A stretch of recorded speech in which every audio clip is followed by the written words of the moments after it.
Footy and Frothy is Daggy Barney back with you from the Grey Gums Hotel once again to talk about all things rugby league. How are you, mate? Yeah, real good. Yourself? Good. Going all right. Getting through the working life, about a few days off, usual story. Good Very weekend good. of footy. What about yourself? Yeah, decent round of footy. There's a few uninspiring performances out there, but There was, yeah. yeah, Mum's birthday on the weekend, so went out for a Happy birthday, Shaz. Chinese meal. Then yeah, it was good. So Very other than good. that, much the same as every other day. They all blend together these days. It's a bit like that, isn't it? So we'll just move on. I guess the big news of the week is the DCE story. Daly Cherry Evans has told Manly he won't be back next year. He's gone on record. It was quite interesting that there was the Fox League circus about 6:30 and then mysteriously or conveniently, he was booked for Channel 9 at whenever it was, 9:30, to rebut some of it and do whatever he did. But essentially, he wants to keep playing. So all we know is that from what it looks like, Manly never made an official offer because they didn't think they had to. They basically said they weren't going to make any official offer unless they needed to. So he said, well, that's fine, I'm going. And now suddenly they want to put an official offer. So, which he said, at least at this stage, all I've told you is I'm going. So, as far as we know, he's probably going to be playing next year. We don't know where. But it won't be at Manly. So, maybe for the next 2 years. What are your thoughts and what have you made from the outside looking in at all of this, Barn? Oh, personally for him, it's probably be a fantastic move because he's not going to get that kind of money at Manly, I wouldn't imagine. I'm pretty sure they... All the I believe conversations the one around tabled was $700 a year. yeah. And realistically, there's clubs out there that I'm sure will pay him $1 million, maybe 1.1 for the next 2 seasons. Yeah, fantastic personally for him. I think he's got his nose out of joint a little bit because there was no official offer, to be honest. He went to them at the end of last year, said, I'm going to, have a look around on the market, and and they basically said, okay, good. If anything comes up, let us know, and we'll make an offer. Yeah. They've basically shown their hand that we're not completely interested in keeping you. They've come out since and said that we thought he was retiring, we didn't know what was doing, so we didn't want to pressure him. But Yeah. I don't know how much pressure comes with an offer that gets thrown on the table that says, mate, we need you, we want you, here's your money. But I would have thought it wouldn't have been that hard to have a conversation of, hey, things are going pretty good. How about next year? Do you know what I mean? But obviously that never came about, or whether, as you said, possibly both parties got their noses out of joint. I don't know. But there's an interesting lot of backtracking or deflecting from Manly. I shouldn't say deflecting, but madly scrambling today from Manly. Appears to no avail. Apparently they'd already had discussions about him coaching down the road, etc., etc. But anyway, we'll see where it ends up. Any thoughts on where that might be, or is that's almost impossible to say now? I think unless I guess there's so many factors, whether he wants to stay in Sydney, whether he wants to move back to Queensland. Don't know. yeah, well, obviously originally from Redcliffe, so that probably, everyone's already speculating on Redcliffe. Roosters got a shit ton of money. I would And suggest some Roosters are vacant half spots. probably favourites. You would imagine anyone that's sort of in and around St Parramatta George, got some money. Parramatta, Bulldogs, all those teams would be Probably all four of interested those in. would happily take him. They'll be at least having a conversation with him. Ultimately, I'm sure there's at least 14 teams in the comp that would probably be happy to take him, if not more. So, Yeah. slightly baffling. Like he's still on his day, top 2, Top 3 half. top 3 halfback in the comp. Yep. Top 4, I guess we're depending on you to rank Mitch Moses. I think it's a bit baffling. He's never been injured. He's never had too many issues. Still playing as well as he ever has. So anyway, in a game bereft of any halves, that someone's going to pick up a good one for a couple of years. Yeah, absolutely. Look at Adam Reynolds, how well he's going again this year. But anything to take away or add, or just it's a weird bunch of shit that's happened, or Leaves Manly in a bit of a hole. very much of a hole. Yeah, just considering they moved on Humphreys last year and he's killing it now at South. And Latu Fainu was the other one in their system. Exactly. I think they just thought that he'd stay because he wanted to be there for his career, and he's gone and looked for his own personal well-being, realistically, which you can't blame the bloke for. No, I think Manly's the loser, to be honest. I can't see Daly losing out of this. And No, absolutely not. probably a fresh start, gets to mentor somebody, I would imagine, a young half coming through. So I can see. Oh, look, you really are thinking Roosters are probably favourites, maybe Dragons and Bulldogs if it's a Sydney club, but Gold Coast will crowbar in, I'm sure. But anyway, we'll wait and see on that. The other interesting thing I thought, reading sort of some tea leaves, was that after his playing days, look, the announcement, the scuttle came out through Fairfax Media. He was on the Channel 9 show to talk. I wouldn't be shocked if he ends up in the next 18 months, 2 years, having a Channel 9 deal anyway. He'll be a talking head somewhere if he's not coaching, I assume. Oh, for years afterwards, I would imagine. Yeah, he reads the game as good as anyone, you can tell. So and I would be very shocked well if he's not on spoken Channel as well. 9. Yeah, So, I reckon he's got Channel 9 all over him because he doesn't seem to be popping up on the Fox ones at any time. So true. anyway, anything else catch your eye over the weekend? It wasn't a huge weekend apart from that. No, not at all. It is interesting. We're 3 weeks into the comp. We've had a big Dylan Brown move, we've had a big Brandon Smith move week 2, and now DCE. So yeah, it doesn't stop, I suppose. Yeah, this stuff normally comes up around finals time, Yeah, or just after the season at least finishes. 10 weeks into the comp when all the bullshit rumours start coming out. Anyway, interesting to keep an eye on that. Let's get into what happened last week, though. We kicked off Thursday night, which I thought was a pretty gripping game, actually. 30-24 Melbourne over Penrith. After Melbourne started really hot, and Nathan Cleary went down with an odd-looking KO, a silly salmon style. Wasn't that a dive. really, really strange? Well, strange even now, play. I couldn't tell you where the collision was, and the way he sort of just jumped in the air and then He went over fainted. the back of. I can only imagine it's when he's hit the ground. Yeah, Yeah. his head slammed. Like Yeah. it was shoulder whiplash, head onto the ground when he came down off Hughes's back. But neither of them really got anywhere near the ball either, so it just didn't really make a lot of sense. Completely put Penrith on the back foot for that 15-20 minute period until Cole sort of got his bearings, because he was really just trying to get the ball distribute like Cleary, and he sort of went back to playing his own sort of style where he ran the ball a fair bit more and took players with him, which when they did settle down they were much better, but they didn't deserve. They had no right to get as close as they did, I thought, in this one. Once Clear went off, thought it would be 40-0 or something. And I similar. understand that Melbourne may have taken their foot off, but that didn't happen until the back end of the game. I don't think they did take their foot off. I thought Penrith really put the wind up them, because Penrith did not let them back into this game for There's a good half an hour where they shut him out. Yeah. And Melbourne's defence, in a lot of ways, was up to the task. But I thought Cole was fantastic. Pretty much every time they went down there, they came away with a repeat set. At worst, I thought Talangi added some. He grew into the game. I think by the back end, he was more confident. I think he started putting up some kicks. Yeah, and 100%. He was a bit gun shy to begin with. Didn't seem to really get. I don't know if they've set up a spot for him to play, and that's pretty critical, especially for your playmakers, that they know their role and what their position is when they do come on the field. But little scrappy early from Penrith, I thought. Melbourne started on fire. Munster was everything he was touching early just turned to gold, which we haven't seen for a while, which was good to see again.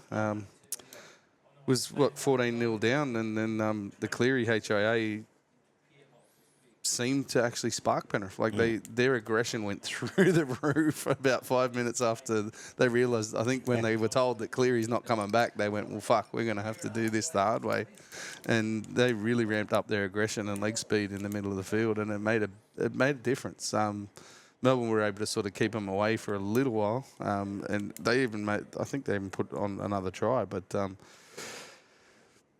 It's really interesting the way that Yo came in and really took control at 7. Well, my next point was, Cole looked good, but Yo was an enabler to all of that, really. Yeah, he basically stopped running for the majority, which hurt his Supercoach points. Unfortunately, I've sold him this week because he's going to lose a little bit of money over the next few weeks. I will be buying him back at some stage, but I really like the way they combated Melbourne's jamming defence, because you see the way that they really pressure playmakers. Melbourne, they shoot in from the centres on that 45-degree angle and target the centres and have players sort of slide in behind them to take up those spaces. If you go back and watch a couple of the tries there, Penrith really compressed their attacking line. So their passes were 2 and 3 metres to the next player. Basically a tip-on to a tip-on until they got to that point where there's someone jammed in. And then the winger and the centre really spaced themselves out on like a sweeping arc over to the edges.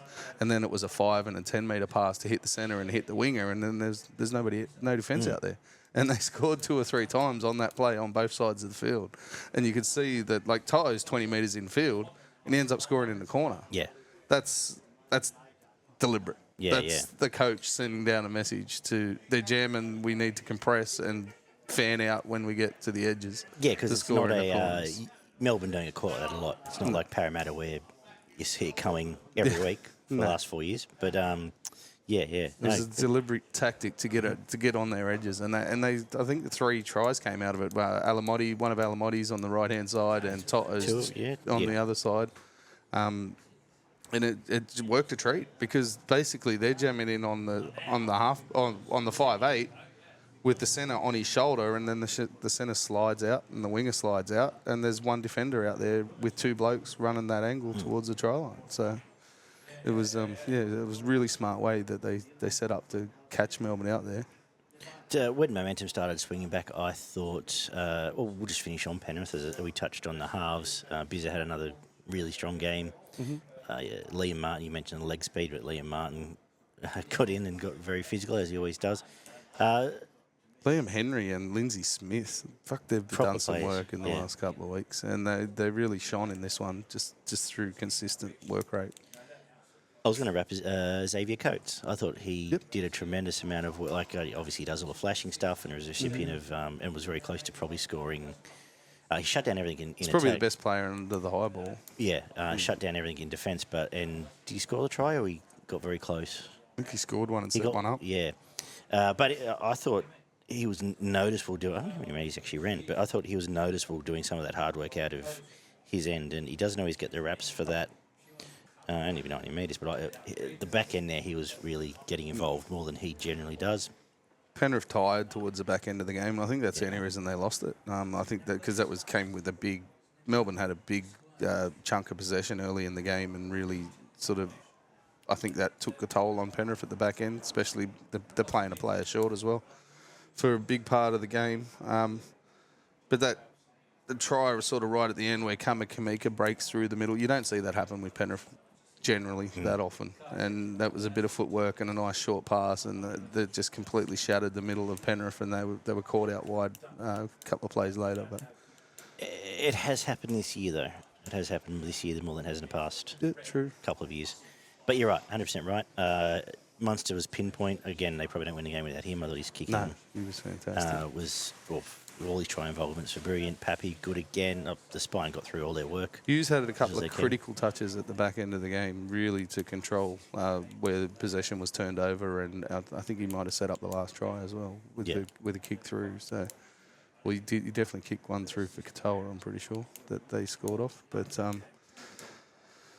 they were, both teams put out everything that they had in this one, so I wouldn't be surprised if you see them both start a bit sluggish next week. No, that's true. That's true. What's the turnaround? I think Penrith are early, aren't they? So. Yeah, Penrith's Thursday again, I'm pretty sure. Shout, but they do have Souths, and Melbourne do have the Dragons. So I think they might be able to nurse themselves through this week. But Penrith, they've won 4 premierships straight, but they won as many admirers as they could out of this game, I would have thought. Who didn't already admire him, I suppose. Yeah, Talangi's footwork was getting better towards the end of that half, and it'll be interesting this week because Cleary's been ruled out again unless there's some sort of Cat one, shenanigans. So. Oh, it is. No, So it's definitely it's a stand down, so he won't be there this week. Be interesting how they set up to play next week. Probably got South at a good time. Realistically, they wouldn't have wanted to play a couple of different teams, but Yo's ball playing was awesome, and his amount of work he gets through in defence is just pivotal for this Penrith team. He keeps doing it. I thought Alamotti was fantastic. He just seems to be getting better and better out there, and I think a shift to the wing this week might even see him bag a double or a triple, to be honest, with the way they're setting up there, but we'll see what they do there. Both those edges are in play, though. Biz has had a good start the year as well. So. Yep. I thought King Kamakamika and Katoa were the forward leaders for Melbourne, and they were fantastic. When stuff got tough in the middle of the field, I mentioned already Henry, Martin, Lindsay Smith. They were the leaders for the Penrith pack, and it was a really good challenge for a big part of the game, that forward battle, because they just seemed to strip each other on the edges more than anything else. So, yeah, and we mentioned Yo Alamotti, and you mentioned Toto. I thought he was brilliant as well in this game. So, who did I have for points? I had Munster for 3, Brian Toto for 2. And then I either had, I'd say Coach Yo Katea or Alamotti. Jack Cole, honourable mention, I guess, as well. I'd give it to Yo. I think give it to Yo. He was fantastic. Look, I don't know if we have to spend much time on this next one. 14-6, Warriors at home beat the Roosters in maybe the most nothing-happening game of football I can recall in a long time, and I don't know if I need to spend any time on it. I thought it was a training both teams' line speed was sluggish. Roosters, off what they did against Penrith, just ambled up, let the Warriors make their 10 metres every tackle. We ambled back. Their attack was slow too. Let them, both teams just played in slow motion. They weren't too interested in getting much wider than that centre 20, I suppose, for a lot of this game, and it didn't. Well, I think the Roosters never really got to any inspiring heights. Roosters hurt themselves early because they had good advantage early. They seemed to be able to. They were sort of opening up opportunities, but every time they got someone through half a gap, or they'd either push a pass or they'd drop the fucking thing, or then they'd give away a ruck penalty, and then the 6 again, and then give away a penalty, and then Warriors are back down the other end of the field. I thought they set up pretty well at the start of the game, and they looked like the dominant team for the first probably 10 or 15 minutes. But once the Warriors forwards got warmed up, they did a number on this Roosters forward pack for a big part of the game, I thought.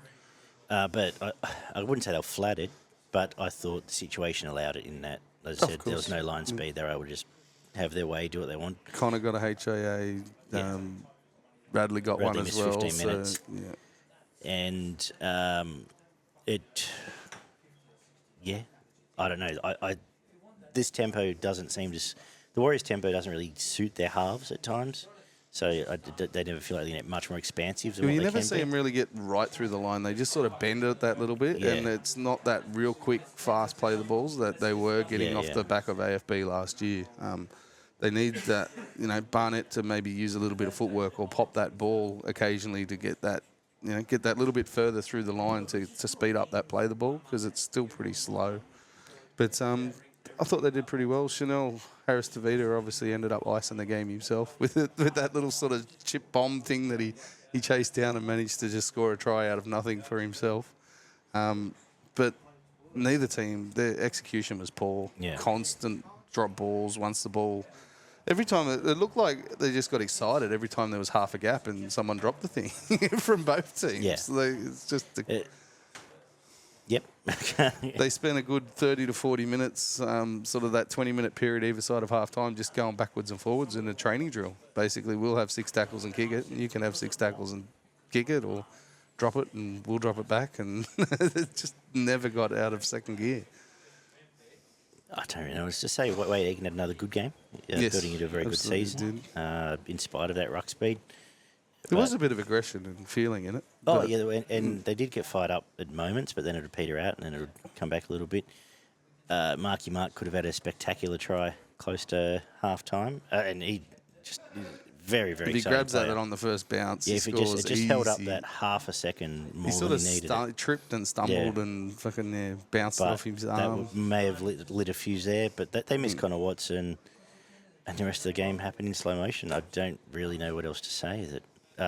Like when 2 of the Warriors tries just happened from them isolating Lauti on, was it Toya? On that edge, and just got steamrolled by strength. And Chad, I think, was out there as well. But we mentioned Chance, 316 run meters, and had a fairly good game. Type of game that sort of suits him, you know what I mean? Like when it is aggressive and there's not a lot happening, he can skip on the outside of defenders and make those post-contact meters without really damaging the line. Pad the stats up a little bit, but he was everywhere. He did for, that kind of output generally ends up in most games with a try and a try assist and a couple of other things, but it didn't in this one because they couldn't get out of their own way for a big part of the game. Nobody really dominated field position or possession, or it just was a nothing game. It just happened. They neither team were bad, but it was just because of the intensity. It was maybe they were better. They were getting isolated out, and that edge was the turning point realistically. Is there anything else we haven't done to talk about without boring people? He looks like he could be a sneaky find if they do get their attack going. But we're now 3 games in, and he's a physical. We've seen physical what dude. The attack is, and then they'll come over here. Like they're going to get the Tigers this week, but they'll come play in Australia and keep to that pace. It won't really go up. Watson was good early. I think the Roosters probably win if he doesn't get KO'd. Teddy tried hard, as he always does, but didn't have a lot of impact. I thought Leniu and White were probably the best forwards. Leniu actually looked like obviously a bit of a layoff with his suspension, but he looked like his footwork troubled him a couple of times, and he was physical. And White obviously got their first try. I thought Fisher Harris was good again. Yeah. Without being destructive, but he doesn't have a lot of help there. He's a great tag team partner, Fisher. I think his best football's been with a Leota. Yeah. Like he needs a tag team partner. He doesn't really have it. Like would have been terrifying if they'd kept Fanor Blake and he'd been there. But Barnett should be that guy. He was last year. Yeah, I know. That's the interesting. And he's still not bad. He's just a level down from where he was last year, which is interesting. Hope he might warm into it by the end of it. Yeah, I gave Chance man of the match just through effort, upon effort. 300 running metres. It's hard to look past someone that does that. I gave Egan the 2 points. I thought he was, worked up very well in defence and was probably their biggest upside in attack for big parts of it. And then either Nathaniel White or Leotea for the one. Give it to Leotea. Did score the 2 tries, which made the difference. Another pretty good game, actually. This was a decent game for what we thought going in. 26-16 Broncos Friday night against the Cowboys. Took them a long time to shake the Cowboys. They probably should have put some points on them a bit earlier than they did as well. Yeah. But what a difference a bit of attitude and aggression makes. You haven't seen the Cowboys anywhere near that aggressive to start the season. First 2 rounds, they basically just let other teams do whatever the hell they wanted, and they made a point of going out there and really fronting up and trying, to be aggressive with this Brisbane team. How can you match it with Carrigan and House at the end of the day? Exactly. Really, that was the difference. Yeah. Adam Reynolds had a fantastic game, but that was on the back of some... Oh, the first half, he was brilliant. Everything he touched in the first half was fantastic. I think I sent a message to the group chat, about 20 minutes into the first half. It's just Reynolds teaching Ben Hunt how to play halfback. Because Hunt didn't have his best game to start, especially the start of the first half. And then Reynolds was just doing everything perfectly in that first sort of half an hour, 40 minutes.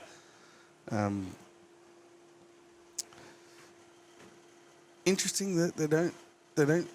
Brisbane still aren't getting that right when the ball gets out to the edges. They're not getting Cobbo involved enough. They're not getting the ball to Isn't the key to that Reece Walsh? And he's not had was. Yeah, and I don't know if they've got a different structure. I don't know if Ben Hunt's they've taken the left side off him now. Yeah, by the looks of it, which was his go-to side. And he's just not had a good start of the year. Simple as that. No. I thought his attitude was good in this one. Yeah. Especially at the start of the game, his defensive positioning was fantastic. He got a couple of balls, managed to just get out of the in-goal a couple of times early in the game, whereas that's normally not his go. He was putting his body on the line, he was getting into the right position and, saving them from having to do dropouts and stuff at the start of the game, which is not something Reece Walsh generally is known for doing. No. He did have the pass at the end of the game, which, it's still there, but... I don't think Brendan Hunt controlling that left-hand side and the short side raids is really helping the attacking stats of Reece Walsh. Because he's not a direct fullback, is he? He's much closer to the... he's a sweeping fullback rather than a punch through the ruck style. Yeah. Do you want to touch on the Cowboys? What do you actually make? They said they were a lot more physical up for the battle there. I'm just looking through now. Purdue probably had his best game. at least this season. Who stood out for you? I thought Griffin Neame was good coming off the bench. He added a fair bit of impact there. Tamalolo was good for about 15 minutes when he came on and then just sort of faded away a little bit, which wasn't great. He just tries his guts out week in and week out, but he's really got nobody going with him at the moment. And Drinkwater's sort of faded into the background as well. He's really only sort of getting involved when off really quick play the balls. Other than that, he doesn't seem to be involving himself that much in the attack for the Cowboys. Cotter was back to his better sort of style of play. That bowling ball, aggressive, just running off the back fence through the middle of the field, and he made a few inroads there for him in the middle. Robson had one of his better games, and I thought Clifford actually added a fair bit with his kicking game, which they've been missing in the first couple of weeks. I thought he got him around the field. I think he had up near 500 kicking metres or something ridiculous like that. But I love that's ridiculous. We'll get to one later that's twice that. But anyway, just under 500, 485. He made a big difference with that, spiral bomb, giving them time to get down there and sort of pin Brisbane down their own end. But Haas on the field and Haas off the field is night and day for this Brisbane team at the moment, because he's the best player in the game, I think, at the moment. This is the I don't know if punchline's the word. The crux of this game is the fact one team had Payne Haas and the other didn't. Well, that's what I actually wrote that down as a question. Do the Cowboys win if Payne Haas plays for them? They probably do, but he or Reynolds in that first half? Maybe even Reynolds, but Payne Haas is incredible. If his arms and legs stay attached and shoulders stay attached for the next 5 years, he will be I think he already is the best front row I've ever seen. What about that try he scored? Incredible, yeah. At the end of the game. He was flat-footed. He was dead set jogging, and then just accelerated like a centre straight through the middle of the ruck. They didn't lay a hand on him. Just because the scores underneath the post. Left the fullback for dead as well. Like if... he's never been fitter, and he's always been a fucking monster. If Latrell Mitchell scored that try Payne Haas did, it would be shown for the rest of the season as a highlight. And Payne Haas did it. And the game was in the balance too. There was like 8 minutes to go, 72nd or something. Yeah. It was like 9 minutes to go. Absolutely incredible. I think he also made 40 tackles. And they were only 8 away, the Cowboys. Like, if they go down the other end and tackles score. And led the 214 run metres, which is the most on either side. Yeah. Which is incredible. But, sorry, I tell a lie. Purdue got 220, but most on the Brisbane side. And I didn't mention him for the Cowboys. I thought he was actually quite good with limited opportunities. But you talk to, as I said, we've watched the game for let's say 25 years. Really, well, maybe more now. Actually, I'm older than that.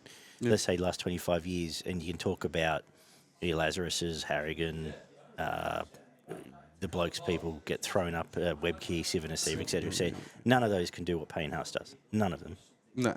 Or could do on their best day. It might have been a bit stronger in one area. But he does everything. Yeah. Plus cleans up the scraps in between. Plus makes cover tackles. Plus ball plays. Well, there's one that I'm pretty sure ricocheted off the post, or it took a deflection off someone, and there was nobody there except for Payne Haas. Yeah.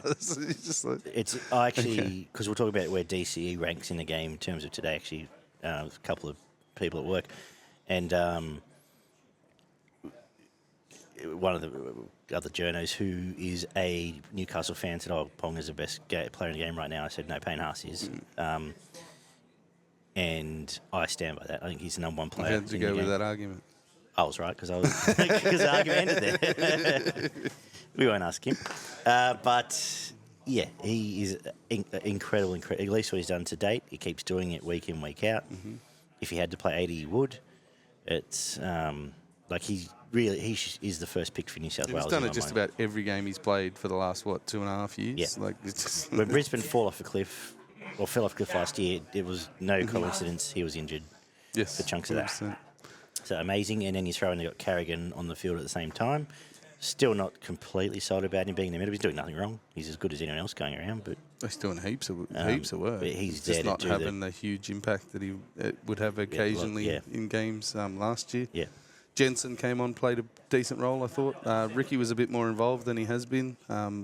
which is something I've been a little bit critical of him because he's a fantastic player. He's got all the skills and attributes and probably just doesn't get as involved as he could do at times. Walsh was decent. Look, Corey Pakes had a pretty good game, dummy half for Brisbane. Yeah, Payne Haas was just a god in this game. You give him all 6 points, but I had him for 3, Reynolds with 2, and then 1 for Carrigan, I thought. Yeah, I'm fine with that as well. Where are Brisbane at? Just doing what they need to do for now? Do they still feel top 4 to you? Or is the fact that there's 8 teams that don't feel like top 8 teams make them pretty comfy up where they are right now? Oh, absolutely. Yeah. I think there's a few things that still might change a little bit over the next sort of month. For me, they're in and around that 4th position. So yeah. I could see them finishing anywhere between 6th and 2nd, but it obviously depends on putting a run of 4 to 6 games together, and they will be affected at Origin time as well, you would imagine. So the other interesting thing is the importance of a real hot prop in your side this day and age. It feels like it's almost second to your halfback or a hot half in that. Take Penrith, Melbourne off the table, who have very, very good forward packs, but Sharks have Fanua Blake. Where are they coming, 3rd or 4th? Mm-hmm. Brisbane, we've spoken about, and Tigers all of a sudden with Terrell May feel like a different team. Absolutely, they are a very different team. They are a different team. I know. He's half a different side in there, but he is no small part of that. And I think you're going to see been massive for him. When if Tigers make the 8, it's I reckon if you line up at the end of the year, the 6 other teams, there'll be a strong middle involvement where we get there. You saw Leo Thompson out from the Knights, and I think there was 1 or 2 other. Lucas was out as well, and Lucas and Thompson their were both attack out. just fell apart. 100%. Look, Bulldogs don't necessarily have that, but they're a worker bee pack, so they're a little different. The edge with Kickow and Burt. I reckon if you line up at the end of the year, there'll be teams that you'd point to and go, yep. Like when Penrith have, as we said, Smith, Leota, and that one front row, 1 back row, I got them through to where they are today. So anyway, the Saturday kicked off, and I'll let you handle a bit more of this because I didn't see a great deal of it. 27-12 Sharks over the Bunnies. Another game I did see all the second half, but it felt like you watched the worst half game. of footy. I was going to say, Sharks. it felt like again the Sharks for the 3rd week in a row they lost the first week, but the last 2 weeks they should have put 60 on teams and didn't. Is that what you took out of this? Yeah, 100%. Still frustrating. So many simple errors that they still have in their game.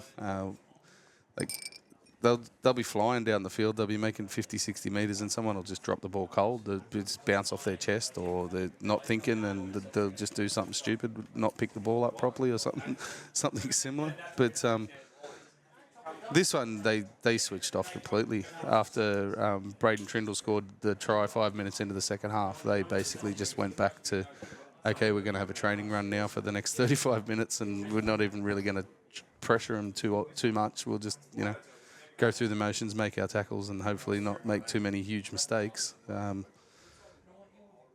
which I can understand, especially this early in the season, because it's a very, very long season, and if you can find parts of games where you can have a bit of a break and, switch off and not have to, throw yourself into a game so much. But they were ultra aggressive at the start of this game. The first 15, 20 minutes, they absolutely battered South without the ball. Yeah.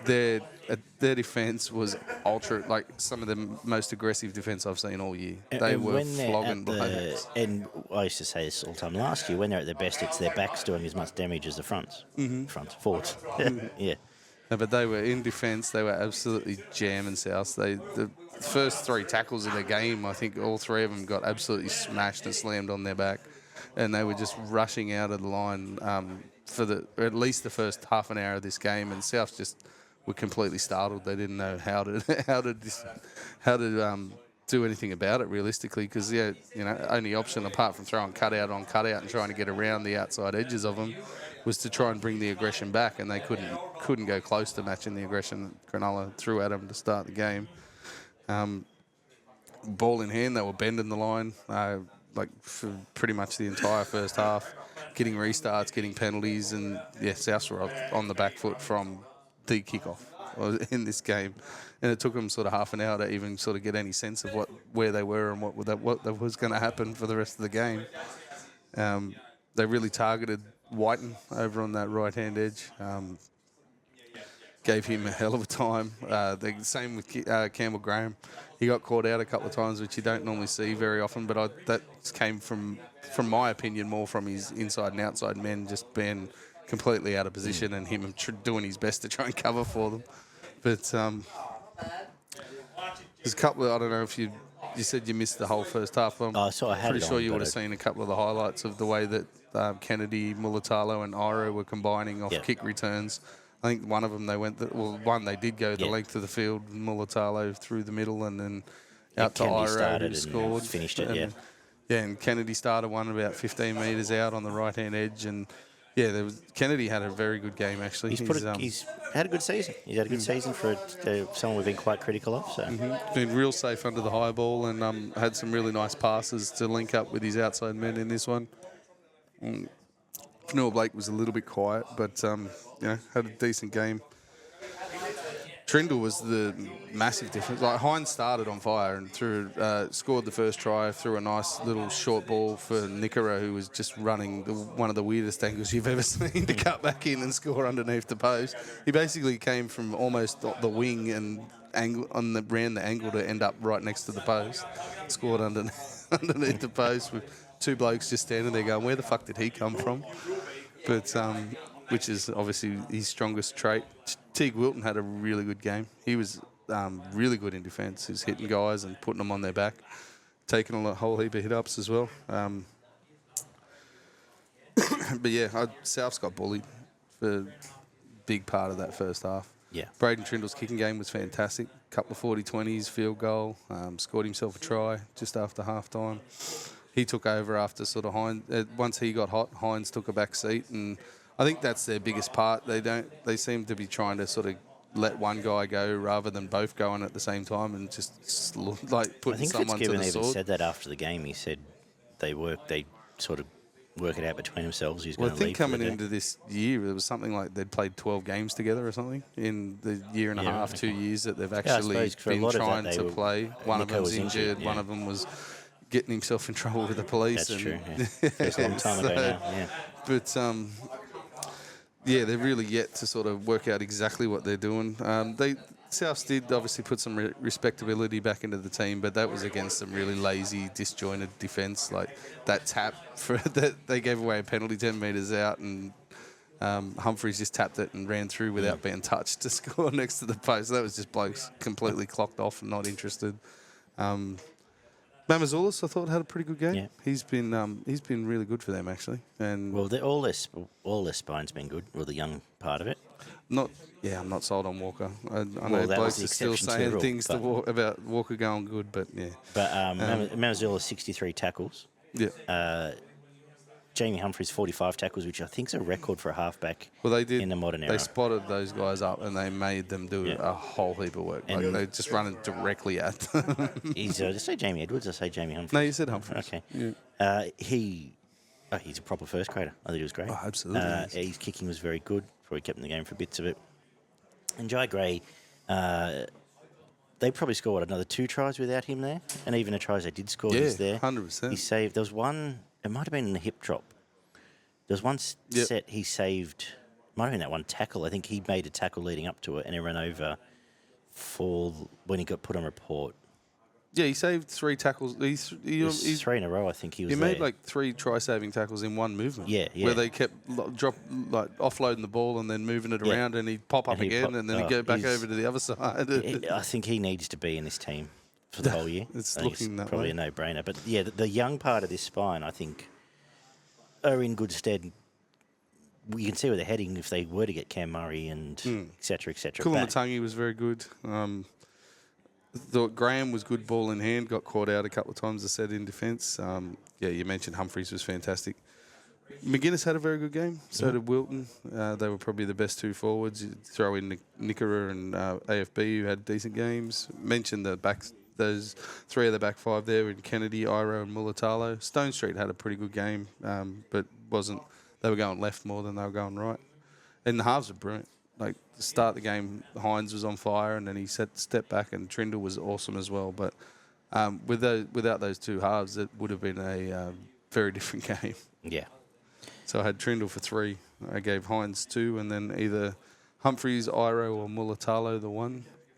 Mulatalo probably directly affected the play a little bit more, but Humphreys did everything he could for Souths, and Iro cashed in a couple of times at the back end. Give it to Humphreys. Honorary mention Will Kennedy. Yes, 100%. He had, like I said, a very good game, popping up here and there. Are we ever going to see a full 80 minutes from the Sharks, or at this stage, is it just this is what we get? I'm pretty sure you're not until they need to. No. No. Unless they're stretched and pushed, then yeah, I don't think so. No. Yeah, I wonder. Maybe around Origin time when Another they start coming up, like, because they're probably going to have nobody in Origin. Maybe Cam McGuinness. Yeah.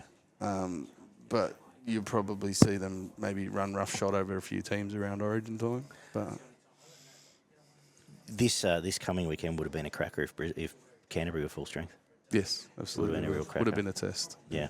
30-18, the Tigers over the Dolphins Saturday evening. Most enjoyable way to finish the game anyway, Barn. Yeah, he would have been a happy boy. It was very good. I think what pleased me the most was, I've got no shadow of a doubt, if Tigers play the way they did for the first 20 minutes, they get done by 40. Yeah, you're getting rolled. Last year.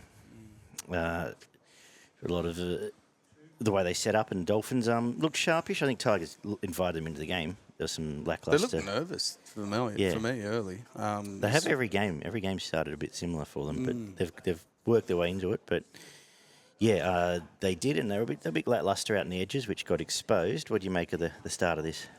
Yeah, so they looked a bit nervous early with an error and then a ruck infringement, and that first try was a pretty soft try for Bostock over in that corner there. They really got caught out on that edge, and they probably shouldn't have.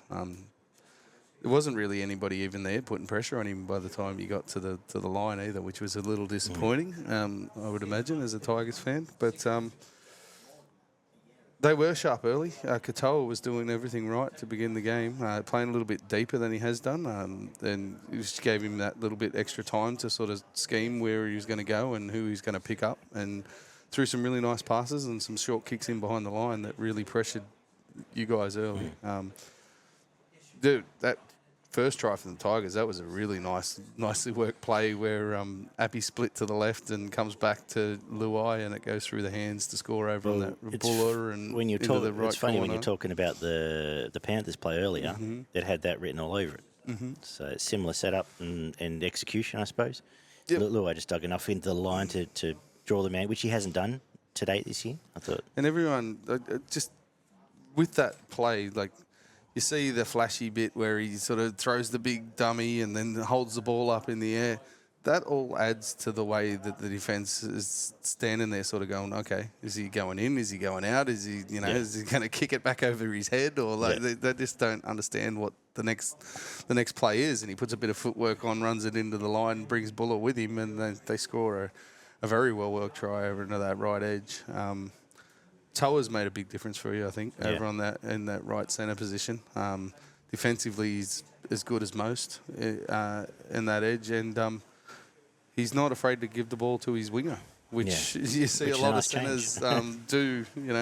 Obviously hold that ball longer than they should, but he's more than happy to give it to Taruva, and Taruva's a fantastic finisher, as we know, and towards the back end of the game showed his wares again with some of the stuff that he can do down that edge.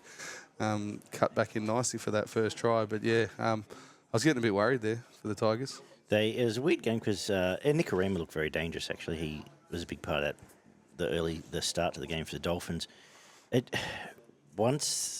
For whatever it was, once the Tigers didn't concede in that first sort of 10 minutes after half-time, I felt like, I don't know if Dolphins gassed out or they just couldn't come up with anything, but they had sort of a lot of ball there where they just didn't find a lot, and then Tigers just had all the possession after. I thought the big turning point for mine was 10 minutes to go in the first half. Averillo line open just Drop bounces the thing off his head and fucking like that should have been another try, and then there's a whole different shift of momentum. All of a sudden, it's 22. Tigers went out of their way at that point to really lift the intensity in the middle of the field, and Safar started to run onto the ball. Fainu was getting in behind the ball, and they really started to bend the defensive line back of the Dolphins. And for mine, that's where the game really shifted. Was that bomb try, and then the intensity lift from the Tigers not long after, especially in the middle of the field, where they concentrated their efforts, and then the likes of Galvin and Taruva really, fed off the back of that. But and the dummy halves. Like, Talon De Silva brought so much energy when he came onto the field. I know he played a 20-minute stint or whatever it was, but he really changed the attacking points and the way that they were... He's actually done that every game he's targeting, like, back in and behind the ruck and really putting some fatigue into those forwards for the Dolphins. That's a good shout because they never really recovered, probably after Talon's stint, in terms of intensity. Yeah. Their forward, Saifiti's first stint was quite good, actually. Probably the best he's played in... How long? That was disappointing, that try that he scored, though. The way he just sort of fucking two-step through the defence and was just like, oh, no, Tigers, no. Yeah, there was What's there was going cracks. on?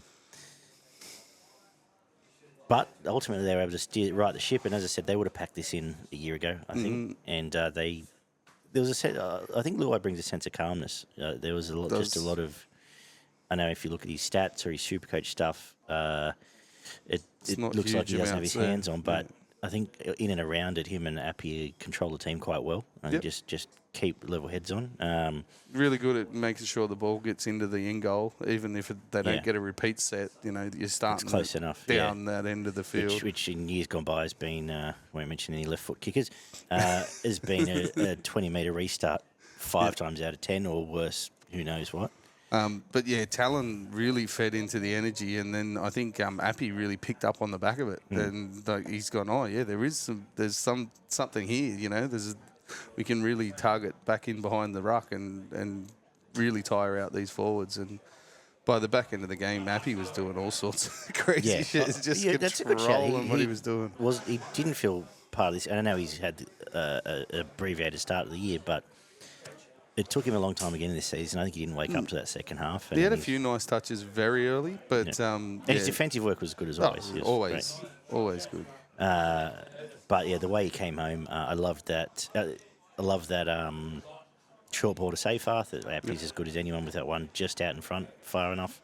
And that service out to Galvin to get him on, like I was talking about Brayley last week, that ball that's flat and fast and gets them on the outside shoulder of their defender. Yeah. So if they hit the gas or put a little bit of footwork on, they're already outside that guy. You've cut one out and you've beaten the second bloke. So you're now 3 players deep in the defensive line and you got players coming with you. So. Yeah. No, that was brilliant. But then, and to ice the game where just what a clever play. Set up, make a massive song and dance of the fact they're going to have a shot at.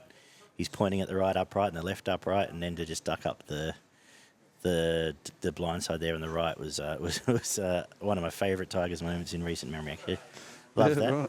Well, we don't win many, do we? Come on, give us a break. So 2 from 3 this year, isn't it? Yeah, exactly. 2 from 3. The other Tiger, there's an obvious Tiger to mention. As Terrell May, he was phenomenal again. 45 tackles, he played his same 65 minutes that he's done every game. Same stats, 40-plus tackles, a couple, none or one miss. An offload or 2. An offload, and then 100 and whatever it is, 160s run meters or whatever. It's cementing him places by the year because... It's starting to put a bit of a gap on the field, I think. It's looking that way, yeah. Galvin had some nice touches with some balls to open up defence. Dewey out in the wing, I thought it was fantastic in defence. I don't think he's had a bad game this year, to be honest. But he just went in the wing, and every time they start, it's like after that first half, he just decided he was going to jam. Well, that's always jam been the his centre big every thing. time. His defence has always been very good for an outside back, and definitely got some pieces to work with. I thought Plath and Saifiti were probably the best of the forwards. Yeah. Throw in Jeremy Marshall-King, who had a pretty good game. Gilbert's a weird one because he obviously tries 110%, but he's just not getting They're using him up as a decoy a lot. Yeah, like he's not having an impact. Yeah. But he's working his ass off. He's not getting as much ball as he used to. Doing plenty of work in defence. Yeah. But they were probably the three best forwards. Katoa was very good in that first half. Yeah. Shied away from it a bit towards the back end of the game, unfortunately for him. But Herbie was probably their best. Ball in hand, like the most attacking sort of threat. I don't know what they're doing with Hammer. He just doesn't get involved. He's just not getting involved at all. But that's on them to bring him into the game, isn't it? I would have thought so.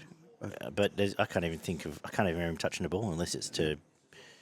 You could say the same every game I've got to this say, year. the Tigers' kick chase on him was great. Like they just, Yeah. there They are was 4 or making 5 him work. blokes every time. Noticeable because that's Maybe something. that's something to watch because, I think that's probably been the script for all 3 games that they've played this year where they've put a lot of pressure on him in his kick returns and, maybe taking some sapping his energy for the rest of the game. Yeah, he just doesn't get broken. He hasn't had broken field this year, which is probably where he's at his scariest. But he's not pushing up on Marshall King. He's not running off Following the Katoa's shoulder forwards. or anyone. He's not even just taking that one out hit, like trying to get one-on-one with somebody. And, most of the time that doesn't work, but at least gives you an opportunity to get it into the game. Yeah. But it was good win. 2 from 3 Tigers. There's an argument to be made. They maybe, I think if Appy and Buller play round 1, they win that game. So Samuela and Seyfarth were very good for the Tigers. It was Samuela's best game as well this year. You mentioned De Silva. Twil's one we probably didn't mention, and Pole. Pole was very good ball in hand. Missed a little bit off in defence, but 200-plus running metres, I'm pretty sure it was, through the middle of the field. Galvin to River. But May and Appy were brilliant. They were the 2 standouts for mine for the Tigers. Glad you mentioned Alex Twilight. I think he's been lost for a couple of years. He's been a bench rotation. He's been, but just starting playing lock. He's getting into the line. He's either running off that X play into the line, or he's trying to get in a bit of footwork. And always looks like he's got an offload now. Which he almost looked like he was going to score a try. I actually was out of my seat, thinking it was coming a couple of times actually. So all positive signs. I think. Put some perspective on it for me. How good can the Tigers be? Are we just treating this as a new year? Is it as a Tigers fan, you're waiting for it all to fall down in a horrible heap at some point? Or if they can make this their 50% of the year, and then the other 25's better and the other 25's worse, that's a fair comment. Yeah, because I don't think they played particularly well for a good chunk of this game. That gets them to 8. Yeah. I would imagine, and that's fucking successful for a team that's won 3 wooden spoons in a row. Exactly. That's if they massive. If they make 8th, then people are doing cartwheels for Benji, and he's got to before he gets a year. Whether or 2 they can get grace that 25 or 30%, like to go the next better. level. Yeah. Do you know what I mean? Like have those 3 out of 10 games where they're much better than what they were in this one is yet to be seen. But it's another as long as they're test not this having week. 3 games that are much worse than what they put out in this one. So they want to sort of basically, if they can make this their baseline, they're going to be very competitive. That's a good shout. Interesting test this week with the Warriors because I think that'll, at least physically, be a matchup. We'll see if they want to bring the intensity. And you don't know what... like, this competition has been so weird already, and we're only 3 rounds in. Like, one bloke looks like a superstar one week, and then he just looks like a park footballer the week after. Like, it's and obviously we'll get into the apart from obviously the absolute another 3 standouts, weeks we'll have a bit more of a form line. When are Dolphins going to win a game? Can they win a game? Do we need changes yet? Or are they just how far off are they? They've got to get Hammer involved. Yeah, no, you got to score points. Away. And they didn't seem to have too many problems scoring points. Last year, but that's just all gone out the window at the moment. No Trey Fuller doesn't help. No, but not that they were doing it without him. The Hammer was scoring 2 and 3 tries every second game at parts of last year. Yeah. So we agreed 3-2-1 with a 3 Terrell, 2 Appy. I had it the other way around. But okay, go 3 Appy, 2 Terrell, and 1 to Twal or Polo. Give it to Polo. He's an unsung hero this year. I enjoyed his work last year. As you mentioned, like Supercoach and that, you got fuck all in the Supercoach, but you run 200 metres and take 19 or 20 hit-ups, I think it was. Like, that's a good fucking day out for a front row. No, nice pieces, and it's been a nice 3 weeks or so as a Tigers fan. Less so, well, a bad week if you're a Newcastle fan. 26-6 Titans came out and never looked like losing this one. No. We mentioned the key personnel missing, but they look like a pretty good team, the Titans. Yeah, they've got a bit of something there. And Preston Campbell, Jaden Campbell looked brilliant. Like he just took absolute control of this team, got him around. Like there's still rough areas in his game, and you can see where it is. But the way he took on the line and was able to take players with him, and I think his offload. Like he was running through the middle of the forwards and got an offload away that ended up getting them their first points with the try for Jojo over on the right hand side. I think it was cleaned up by Tino and then thrown out there. But like, yeah, his kicking game was on point. I don't think he really made too many errors with his kicking game. He was constantly threatening the line, taking players with him, and he was a big part of what the Titans did in this one. And obviously Tino was another massive part. With what he did, probably off the field a little bit longer than he could have been, but they obviously needed to give Fafita a bit of game time and a couple of the others a bit more game time than they have been. So, but yeah, they looked well in control for this game. But as I've said before, and I'll say it again, and if you're ever looking for someone who's not that interested in getting into a game of football, who's a playmaker, look directly behind the dummy half. Yeah. Because for half of this fucking game, that's where Kalen Ponga was standing.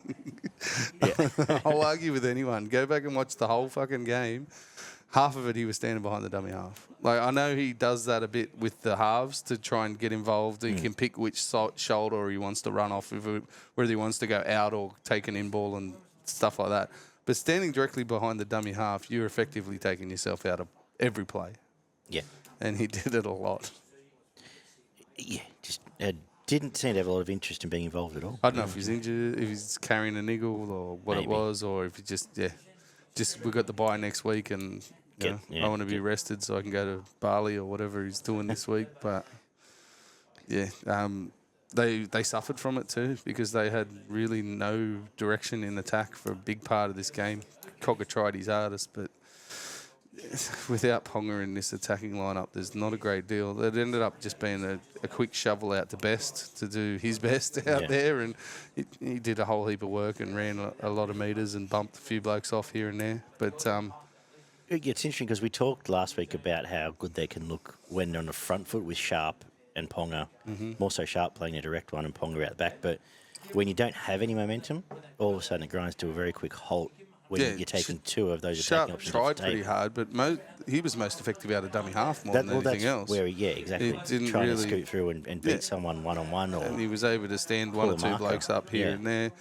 Frizzell and Elliott did their work through the middle of the field, but they were really outgunned in this one. And Tino did a lot of it himself at the start of this game.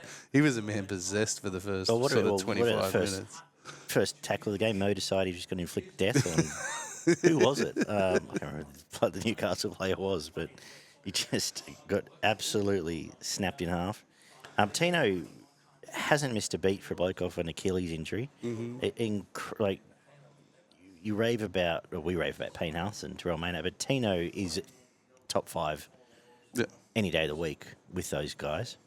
I think he had, what did he do? He went off, he had a 3-minute stint, came on, had 3 hit-ups in the first, and they scored. Was it the Beau Fermor try or the one? It was one of them, and he had 3 hit-ups in 5 tackles, and they scored off. And then they gave him a bit of a longer rest. But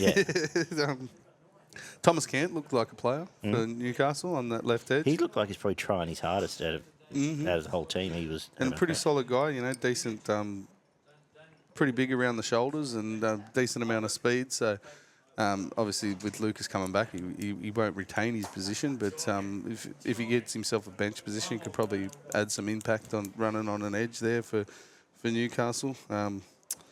556 kicking metres for Campbell.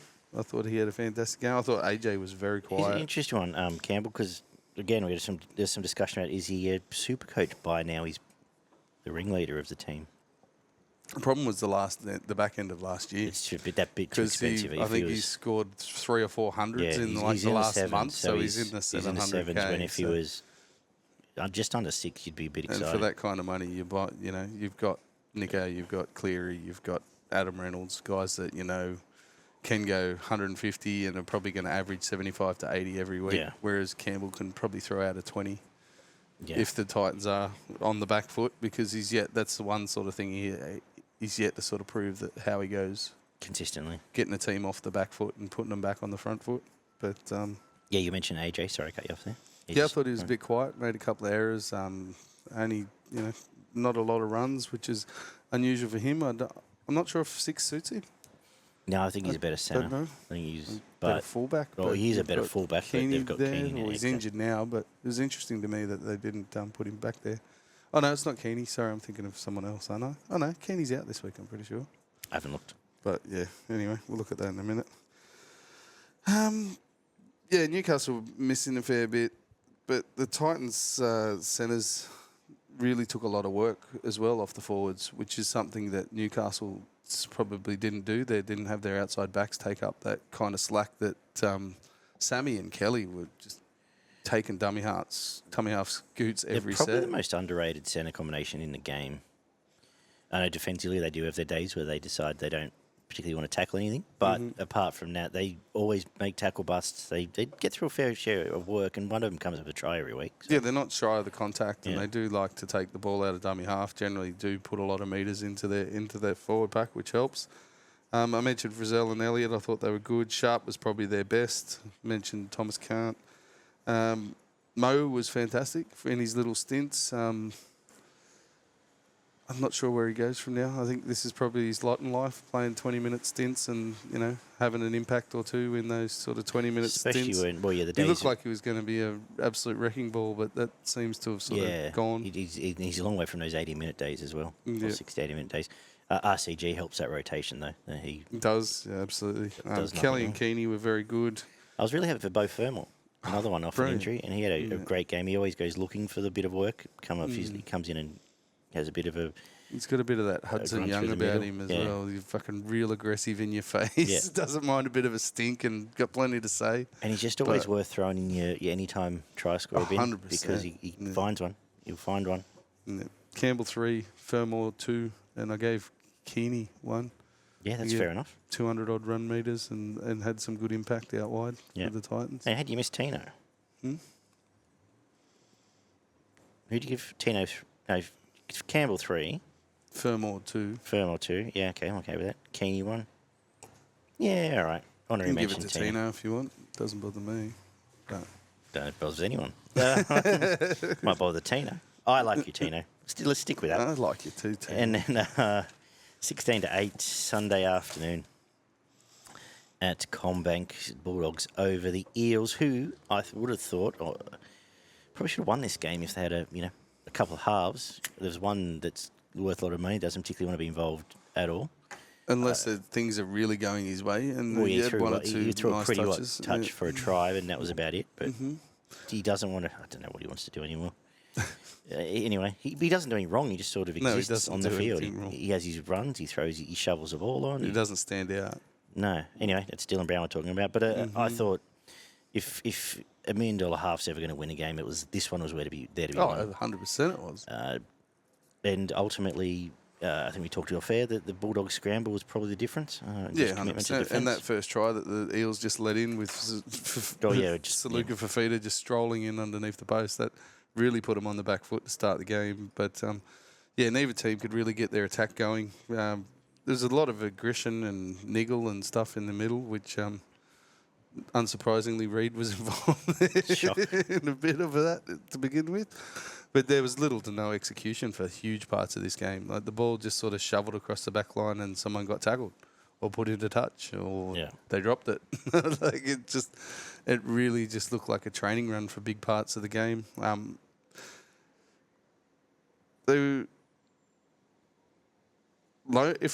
If 4 other people played as hard in this game as Zach Lomax, Parramatta win this by fucking 30 or 40. Yes. Well, he was the best player in the field. By a mile. And if it's incredible, he's been their best player every week. They're absolutely getting return on investment from him.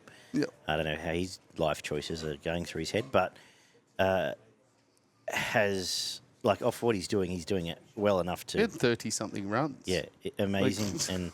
And What He else? put the chip through for himself and almost set up points there, except for Sam Rani like couldn't hold the if fucking ball. if that sticks, all of a sudden, Parra going with a lead at half time, and it's maybe a different game. I don't know if there's another spark, but at least he tried. He led every kick chase. He doesn't miss those kick chases either. It's not one of those blokes that just leaves a gap.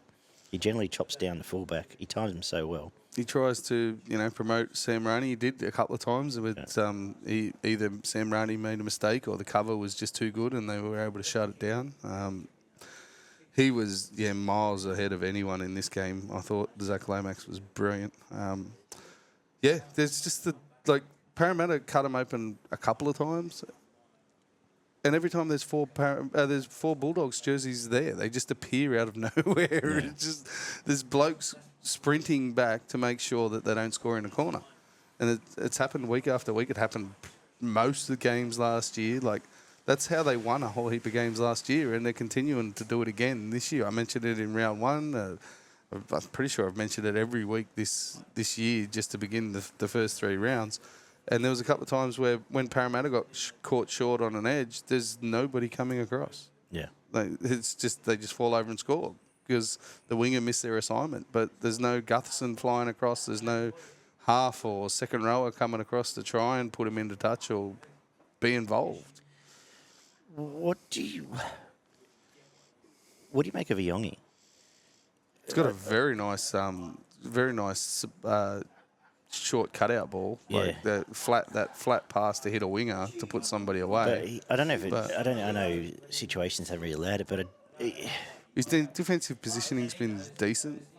He feels I'm not sure what he brings to the table attack wise out of the box.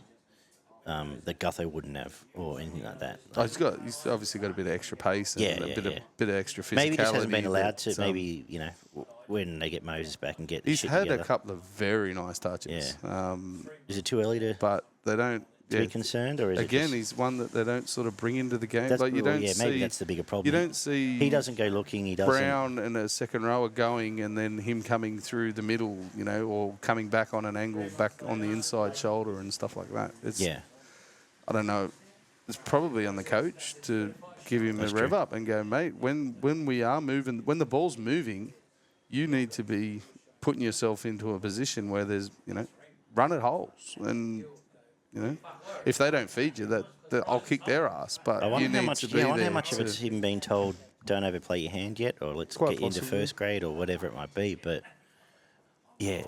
There'd be obviously some natural nervousness. But we saw in the trial games, he was setting up 2 and 3 tries at Bob by getting his hands on the ball. I don't know. Maybe it's just the story of the whole spine. I'm not sure if they know that they're going to hold the ball by the end of every set, which has been one of their biggest problems. And I suppose that's the issue. They're at the stage they just want to complete sets, I suppose, after a while. And when they do get into good ball, I think they're worried more about completions at the moment than anything else because they're just constantly shooting themselves in the foot. It's a tick for Canterbury. They banked 2 points without their 2 big guns. Yep. And all the outside backs were fine. It was about group efforts, just constant group efforts, which was the reason they got home in this one. Just trying to think who else I can wrap, but they all did their job. King and Curran were good for the Dogs in the middle. Harry Hayes looks like a player. Obviously, he's going to end up in a utility role. I'm not sure if he ends up ever sort of nailing down a first grade full-time position, but definitely someone who can come on, play a bit of dummy half, play a bit of six and stuff like that. He's who knows, a couple of years' time he might find himself a spot somewhere, but he's definitely a first grader. Their halves were good without being, devastating. Zeri had a very good game, and Preston was fantastic. He just got through all his work that he always does. Parramatta, there wasn't a lot I really wanted to mention. I thought Penasini did a decent job, as did Hopgood. They were probably the better players in the team apart from Lomax, and Paulo and Williams put in a stint, but they weren't overly effective, but they got through some work. So. Toby Sexton, 1,027 kick metres, a new record. Fuck. Yeah. So we should mention that one. Yeah. What Moses kicked last year was 900 and something.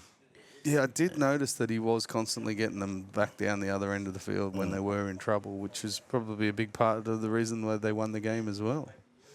But he wasn't one that got anywhere near mine points. No, but there's, I think it was only last year Mitch Moses set the record, so that's a new one, the modern era.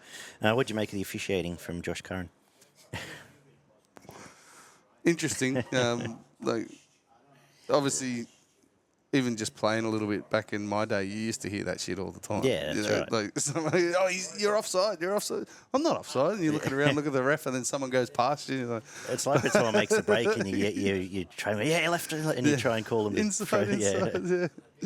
Gutho, give us the ball. I laughed. And I laughed. I watched it on Fox, and I thought Vossi was the perfect bloke. The penalty's to be probably bemused sufficient, but I don't know if it's even that. No. Like, I reckon it doesn't even get penalised. It didn't really have 8 a huge games impact. out of 10. No, it was funny, and like I said, it was more theatre because Vossi was calling. I don't think he even gets a run more than what happens if it's not him. So, but he had some fun with it, which always amuses me. You can't really bag the ref for penalising it at the end of the day. No, yeah, that's right. Just move on. I don't think there's been any other further penalty or anything. It's just a bit of fun. I did like the inclusion on the ref's ticket on there, and someone put the shot up with the referee as that was good. You can tell if that's one of the highlights. There wasn't much else to take from this game, as I said. He was pretty good, Curran. But yeah, Lomax was the best player on the field by a mile, and he got the 3 points for mine. Like, he couldn't go anywhere else. Don't have a single argument. I agree. I had the same way. Preston back row for the Dogs with 2, and then either Tracy or Zeri for the 1. Go Tracy's another one that's been involved where he's had to all year now. So we'll go with that. What about the hit he put? It's one of the forwards underneath the post, and he absolutely levelled him. He just come flying from the outside and just smacked this bloke and snapped him in half. I'm like, who the fuck was that? Tracy? What? No, he's a very good player, Colin Tracy. Never ever mentioned that. 40-12, the last game of the year, of the round. Roosters didn't play. It was Seagulls and the Raiders. I think I called them the Roosters on the preview. Anyway, Seagulls over the Raiders, who did a mountain of work. I think there was something like it was a bit of a back and forth first 20 minutes. Horsburgh got sent to the sin bin, and then the gates pretty much opened. I think it was something like 40 tackles in the Canberra red zone up to that point. Yeah. Or close to that point. Like, they had a mountain of ball Manly before anything came of it. Yeah, well, Mumsy's birthday on the Sunday, so I missed this entire game. I've seen a bit of the highlights and watched part of the abbreviated version this afternoon, but the children were running amok, so I wasn't able to get a whole heap of it on. And happy birthday, Vinny. Turned 70. My old man, 70 on Monday. Nice. So that was a bit...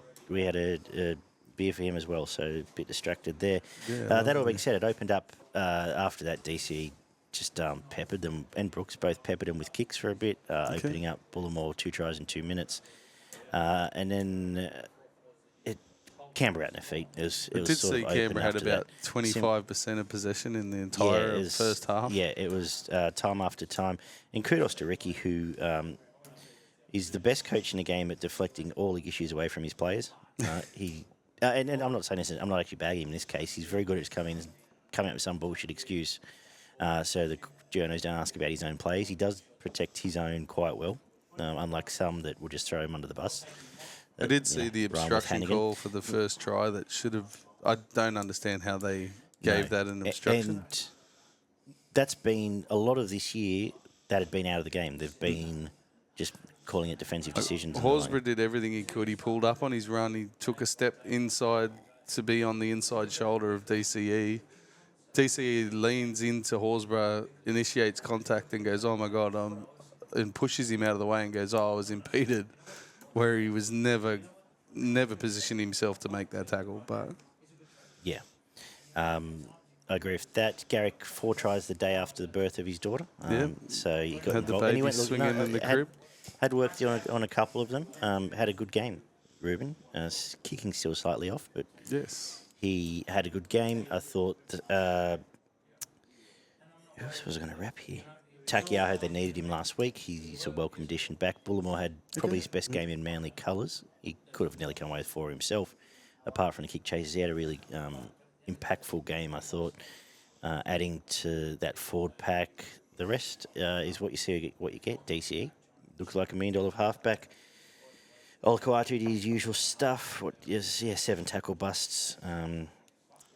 I did notice that Weeks was attributed with 2 errors. Yeah, that would have been 2 tries, I'm guessing. Or there's one drop ball. Dead set looked like he dropped the fucking thing every time they kicked it to him. Off the highlights that I saw, 4 tries off kicks, if not more. There was 4 or 5 bombs that I dead set saw in highlight packages that he just dropped cold, and it was given 2 errors. So I don't understand how that works, but he did not. He had a bit of a night dream, but they were so cooked by the end of it.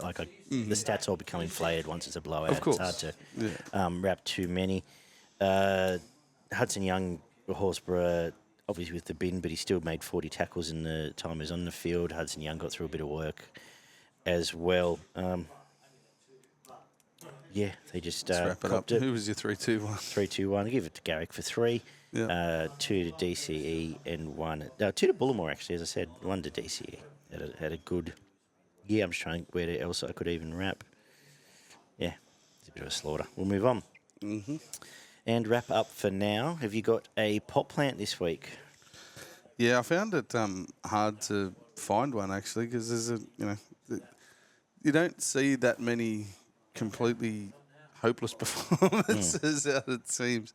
I found one, the only bloke I did notice that I was like, how the fuck is this bloke getting a job at the moment, was Toady Francis for the Titans. Yeah, righto. I know he made a couple of scoots out of dummy half and had some stats for his runs, but he just seemed to make an error every time he was given any opportunity. He got in the way. He was taking the wrong line defensively, taking the wrong line in attack, and just really looked out of his depth in first grade. So, Dylan Brown for me. I think the game was there to be won, and he decided he wanted no real part in winning it. So, and that's been a theme for the last 3 weeks. So he can be pot planted this week.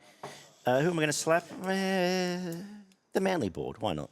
For letting that slip through the fingers. Yeah, that it makes seems sense. ill-advised when it's there. I think they only had to make an offer. They probably could have. All parties may have been happy. What about yourself? Yeah, I reckon if they give him 8.50, he probably stays. But AJ Brimson for mine. I just thought in a team that was going really well, that's generally when he jumps on the back of stuff and sets some tries up, scores some tries. He's really struggling to find a place to get himself involved in at the moment in the Titans setup. So He's only just extended, hasn't he? I think he's there for another 4 or 5 years, and the grass might be greener for him. But anyway, he's there. And I will... you go first, because there's plenty to salute this week. I'm going to go with Tricky. Okay. I think it was probably his best game I've ever seen him play in first grade. His kicking game was completely on point. Scored himself a try. So did some really nice work passing, getting the players running onto the ball. And I don't think I really saw him miss a tackle, which has been probably one of my bugbears with him. He is a decent defender, but he does have a one-on-one miss in him. And I thought he had a brilliant game for the Sharks. Braden Trindle. I think we can table the obvious in Payne House and Terrell May and even Tino. Yep. But I want to salute Beau Fermor. Just I thought it's good to see him back and really having a good blowout, a try. Beautiful. He took 4 blokes for a try with him at one point, and which in hindsight maybe he might have dropped 3 times on the way through. But I was happy for him. So just a bit outside the box from the obvious there. We'll go with that. And it's always nice to see the Tigers win back-to-back. That's it for the review. We'll be back. You subscribe to Spotify, YouTube, all that sort of stuff. And we'll be back to preview round 4 very shortly. See you guys. Bye.